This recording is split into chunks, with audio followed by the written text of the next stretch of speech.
दोस्तों, हाल ही में supreme court ने ट्रायल कोर्ट के फैसले को पलट दिया जो कि दहेज हत्या के ऊपर था, जिसमें सुप्रीम कोर्ट ने ये कहा कि ट्रायल कोर्ट ने आईपीसी के सेक्शन 304 बी का गलत इस्तेमाल किया है और दहेज हत्या के लिए व्यक्तियों को गलत तरीके से फंसाने की भूल की है।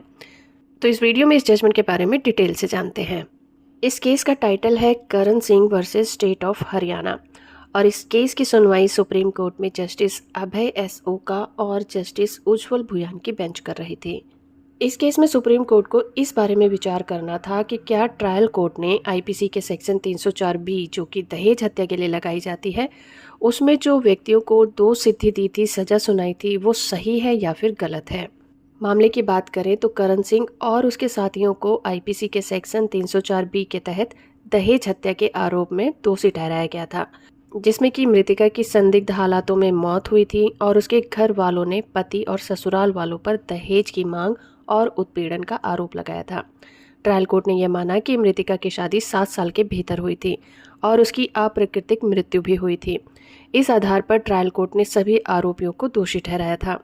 ट्रायल कोर्ट के फैसले को हाई कोर्ट में चुनौती दी गई, लेकिन हाई कोर्ट ने भी दोष सिद्धि को ही बरकरार रखा था, जिसके बाद करण सिंह और उसके घर वालों ने सुप्रीम कोर्ट में अपील दायर की और ये तर्क दिया कि उनके खिलाफ कोई भी ठोस सबूत नहीं है और ट्रायल कोर्ट ने गलत तरीके से उन पर 304 बी का इस्तेमाल किया है।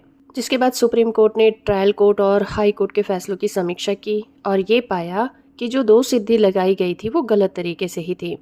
कोर्ट ने ये स्पष्ट किया कि आईपीसी का सेक्शन 304 बी के तहत दोषी करार देने के लिए 4 मुख्य बातें पूरी करनी होती हैं, यानी कि 4 कंडीशन होती हैं। पहली ये कि मृतका की जो शादी हुई हो वो 7 साल से कम टाइम में हुई हो। दूसरा ये कि मौत अप्राकृतिक कंडीशन में हुई हो, जैसे कि जलना, फांसी लगाना या जहर देना। तीसरी कंडीशन ये कि मौत से पहले महिला को दहेज की मांग के लिए उत्पीड़न का सामना करना पड़ा हो। और चौथी कंडीशन ये कि दहेज, उत्पीड़न और मृत्यु के बीच एक सीधा संबंध होना चाहिए।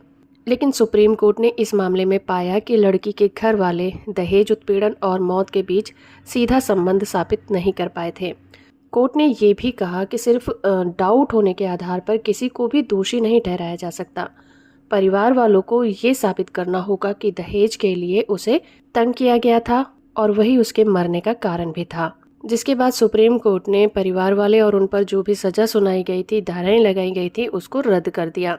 जिसके बाद सुप्रीम कोर्ट ने ये भी कहा कि हर दहेज से जुड़ी मृत्यु को खुद ही 304 बी के तहत नहीं रखा जा सकता जब तक कि उसकी सारी शर्तें पूरी ना हो जाएं। तो दोस्तों, ये फैसला उन मामलों के लिए एक मिसाल कायम करता है जहां पर केवल डाउट के आधार पर मुकदमा चलाया जाता है और ये भी स्पष्ट करता है कि पार्टीज को ये साबित करना जरूरी होता है कि महिला की मौत से पहले उसे दहेज के लिए तंग किया गया था। साथ ही साथ कोर्ट्स को केवल आरोपों के आधार पर नहीं बल्कि ठोस सबूतों के आधार पर अपना फैसला सुनाना चाहिए। सुप्रीम कोर्ट ने ट्रायल कोर्ट और हाई कोर्ट के फैसले को पलटते हुए कहा कि पेटिशनर ये साबित करने में असफल रहा है कि मृतका को उसकी मौत से पहले दहेज के लिए प्रताड़ित किया गया था। तो हो फ्रेंड कि ये वीडियो आपको इन्फॉर्मेटिव लगी होगी। वीडियो को लाइक और चैनल को सब्सक्राइब करना बिल्कुल मत भूलिएगा।